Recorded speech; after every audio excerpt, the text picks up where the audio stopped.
मी doctor Ahmad Qadri हॉस्पिटलमध्ये consultant gynaecologist आणि sonologist आहे। इथे सगळे प्रकारचे स्त्रीरोग निदान होतात।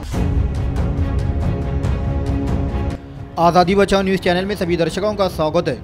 आने वाले लोकसभा चुनाव के लिए हम तैयार हैं, आमदार परिणीति शिंदे ने दिया इशारा।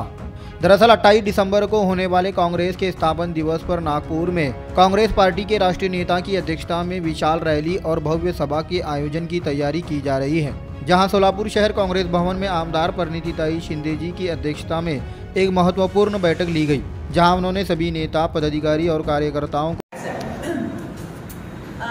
आणि अर्थात हे तयार हम हे 2024 चे रणशिंग त्या दिवशीच कदाचित फुंकले जातील। महागाई विरोधात, बेरोजगारी विरोधात 143 खासदारांना जे निलंबन केलं त्याच्या विरोधात, महिलांवर, 3 दलित अल्पसंख्याकांवर होणारे जे अत्याचार आहेत त्याच्या विरोधात, सर्वधर्म समभाव आणि लोकशाही टिकवण्यासाठी आणि अनेक असे लोकशाही टिकवण्याचे विषय ते खंबीर ठेवण्यासाठी ही रॅली 28 तारखेची आपल्यासाठी अतिशय महत्त्वाची असणार आहे। त्या रॅलीमध्ये जो सहभागी होईल त्याला एक जोश मिळेल, त्याला एक ऊर्जा मिळेल, त्याला एक उत्साह मिळेल, कारण का पुढचं वर्ष हे आपल्या सगळ्यांसाठी अतिशय महत्त्वाचं वर्ष आहे। महापालिका निवडणुका पण होतील, विधानसभा पण होतील आणि लोकसभा पण होतील। या 3 राज्यामध्ये मागच्या महिन्यात जे झालं ते विसरा। काल आमची CWC मीटिंग झाली आणि त्याच्यामध्ये एकंदरीत असं सूर झाला कि ठीक है, 3 राज्य में वाले इतने मायूस होने की कोई जरूरत नहीं है। आधी पण आपण काही ठिकाणी हारलो आणि पुन्हा एकदा आपण जिंकतो, आणि जेव्हा जिंकतो तेव्हा संघर्ष की जीत ज्यादा खूबसूरत होती है।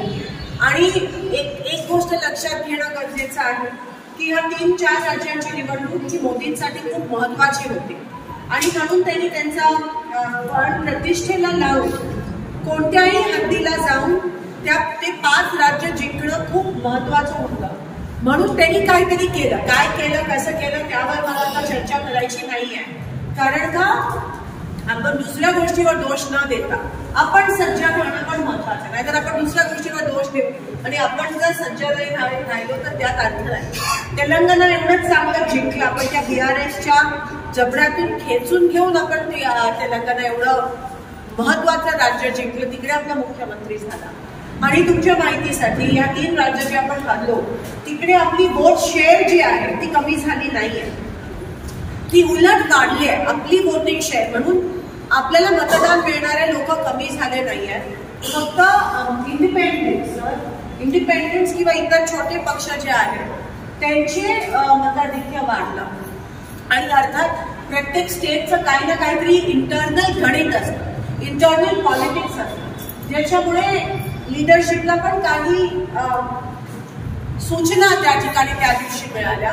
म्हणून हे काँग्रेसची हार नाहीये, उलट आपली त्या ठिकाणी खूप मोठ्या प्रमाणात नवीन वोटर्स आपल्याबरोबर जोडले गेले, पण त्याच्यातून आपण काहीतरी शिकू।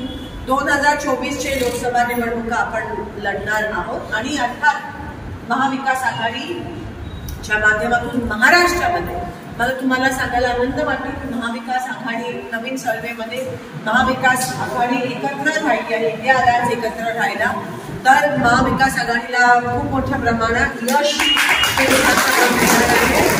आणि लोकसभेत आणि त्यातल्या गतीची महाविकास आघाडीमध्ये जो अग्रेसर, जो सर्वात वरचा पक्ष आहे, ज्याला सगळे जास्त सीट्स मिळण्याची संभावना आहे, तो अर्थात काँग्रेस पक्ष आहे। तर काँग्रेस कार्यकर्त्यांनी, काँग्रेसच्या नेत्यांनी काँग्रेसवर